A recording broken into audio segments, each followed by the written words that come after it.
Bismillahirrahmanirrahim. Assalamualaikum warahmatullahi wabarakatuh. Selamat pagi anak-anakku di rumah. Bagaimana kabar kalian, nak? Sehat kan? Ya, alhamdulillah. Semoga kalian selalu diberi kesehatan dan tetap dalam lindungan Allah Subhanahu wa Ta'ala. Ya, hari ini bertemu lagi dengan Bu Nisa. Dan pagi ini Bu Nisa akan memberikan atau menyampaikan materi tematik MUPEL IPA, yaitu mengenai adaptasi hewan dan tumbuhan. Sudah siap ya untuk pembelajaran hari ini? Oke, sebelumnya tujuan dari pembelajaran hari ini yaitu supaya kalian mengetahui bagaimana toh cara adaptasi hewan dan tumbuhan. Nah, apa toh itu adaptasi? Bagaimana cara adaptasinya hewan dan tumbuhan?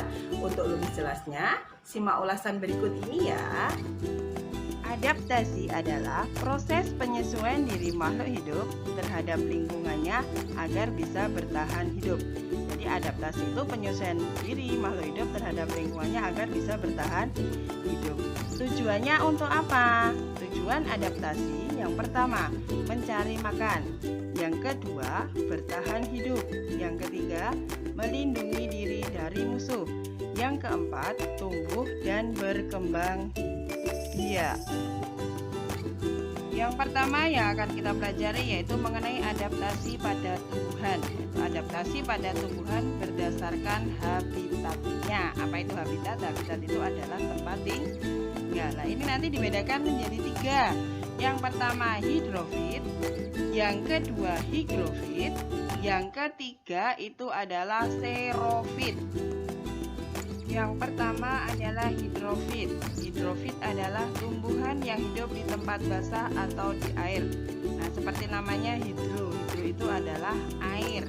Jadi, tumbuhan yang hidup di tempat basah atau di air. Nah, ciri-ciri tumbuhan hidrofit itu apa saja? Yang pertama, sebagian tubuhnya berada di permukaan air. Yang kedua, mempunyai permukaan daun yang lebar. Ini untuk mempermudah penguapan.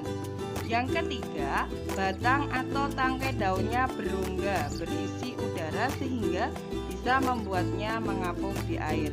Yang keempat, akarnya kecil sehingga air mudah menyebar ke seluruh daun. Contohnya apa? Contoh tumbuhan hidrofit. Coba kalian perhatikan, ini gambar apa ini? Nah, contoh tumbuhan hidrofit yang pertama yaitu adalah enceng gondok. Kemudian yang lainnya adalah apa ini? Teratai. Jadi tumbuhan yang bisa hidup di air atau hidrofit itu contohnya enceng gondok dan teratai. Yang kedua adalah xerofit. Xerofit adalah tumbuhan yang beradaptasi dengan lingkungan yang panas dan kering. Dan tumbuhan ini sangat tahan dengan udara yang panas dan kering. Nah, ciri-ciri tumbuhan xerofit itu apa? Yang pertama, permukaannya dilapisi lapisan seperti lilin. Nah, lapisan ini berguna untuk mengurangi penguapan. Yang kedua, ukuran daunnya kecil, bahkan sebagian tubuhnya tidak memiliki daun dan berduri. Ini juga untuk mengurangi penguapan. Yang ketiga, memiliki akar yang panjang. Ini untuk mencari air sampai ke dalam tanah. Dan yang keempat, memiliki batang tebal dan mempunyai jaringan untuk menyimpan cadangan air. Nah, contoh tumbuhannya apa? Contoh xerofit itu, coba perhatikan, apa ini? Nah, lidah buaya.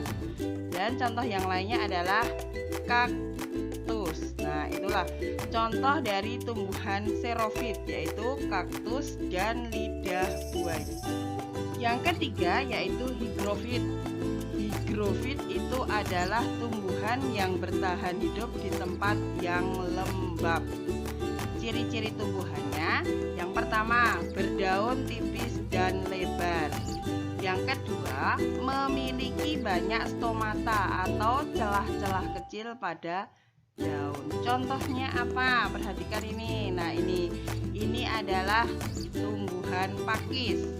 Kemudian yang lain ini adalah apa? Kalian pernah lihat ini? Nah, ini adalah lumut. Jadi, contoh tumbuhan higrofit itu diantaranya yaitu pakis dan lumut.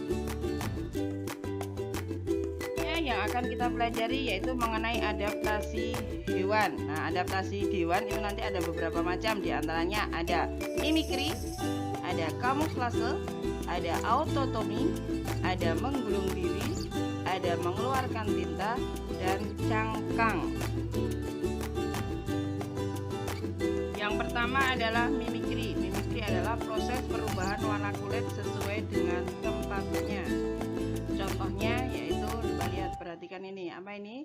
Ya, bunglon.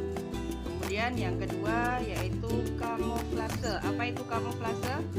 Kamuflase itu adalah hewan yang menyesuaikan diri dengan kondisi tempat yang sesuai dengan tubuhnya. Contohnya, perhatikan ini.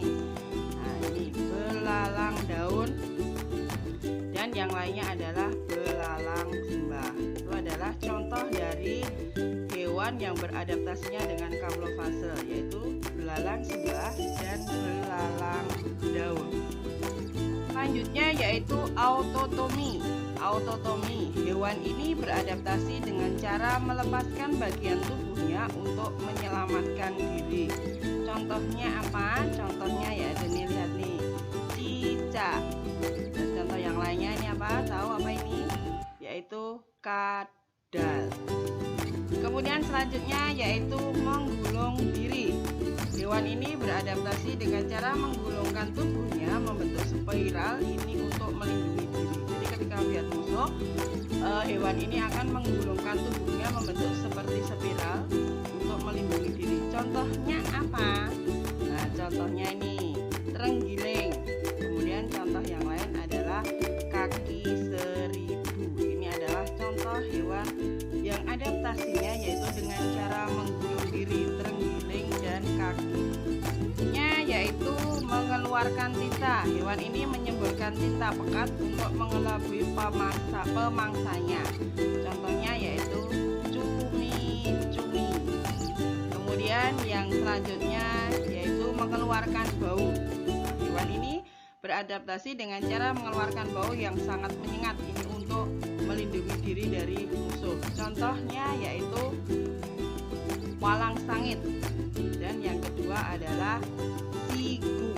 Nah, walang sangit dan sigung ini adalah contoh hewan yang melindungi dirinya dengan cara mengeluarkan bau yang menyengat. Yang terakhir yaitu cangkang. Hewan ini memiliki cangkang yang difungsikan sebagaimana rumah dan untuk melindungi diri dari musuhnya. Contoh hewannya kira-kira apa ya? Coba perhatikan, hewan apa ini ya? Siput. Siput ini adalah adaptasinya dengan menggunakan cangkang. Contoh hewan lainnya yaitu apa ini? Iya, kura-kura.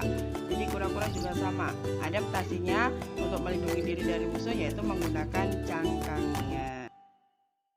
Nah, itu tadi materi tentang bagaimana cara adaptasinya hewan dan tumbuhan. Gimana? Sudah jelas? Iya. Kalau ada yang belum jelas, nanti kalian bisa tanya langsung atau bisa japri ke nomor Bu Guru ya. Bu Guru tunggu pokoknya. Nah, selanjutnya untuk tugas hari ini, karena Bu Guru juga pengen mengetahui sejauh mana kalian bisa memahami materi yang Bu Guru sampaikan. Jadi tolong kerjakan tugasnya di Google Form yang Bu Guru kirim ya. Ya, Bu Guru tunggu. Ya. Silakan dikerjakan ya. Selamat belajar dan tetap semangat. Cukup sekian, semoga hari ini bermanfaat untuk kalian. Wassalamualaikum warahmatullahi wabarakatuh.